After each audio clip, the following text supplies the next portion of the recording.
Hello বন্ধুরা, হ্যাঁ দেখতেই পাচ্ছ দুটো বাটিতে আমি দুটো জিনিস নিয়েছি, উপকরণ নিয়েছি। কি বলো তো, একটা আছে কালো জিরে, একটা মেথি। ঠিক ধরতে পেরেছ। মেথি আর কালো জিরে, এই দুটো জিনিসই আমরা পেয়ে যাব আমাদের পাড়ার মুদিখানা দোকান বা বাজারের যে কোনো মুদিখানা দোকান। এবার বলবো কালো জিরের উপকারিতা। কালো জিরে আমরা যেরকম মাছের ঝোলে দিয়ে খাই ফোড়ন দিয়ে, আবার কালো জিরে বাটা দিয়েও মাছের ঝোল খাই, আবার তেমনই এই কালো জিরে গুঁড়ো করে তেলের সঙ্গে মিক্সিং করে চুলোও মাখতে পারি।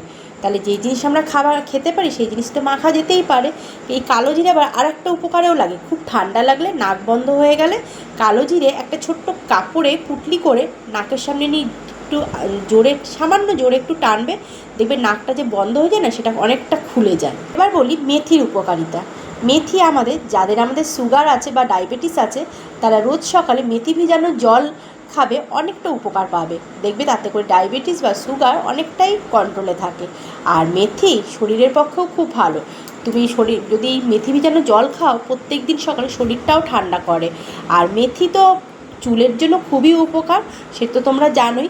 কেননা মেথি চুলকে ঘন করে এবং মসৃণ করে এবং কালো রাখে, আর চুল সহজে ঝরে পড়ে না। এই রইল আমার দুটো উপকরণের উপকারিতা, তোমাদের সঙ্গে শেয়ার করলাম। এরপর আমি এই দুটো জিনিস দিয়ে একটি তেল বানাবো, সেটা তোমাদের সঙ্গে পরে শেয়ার করব।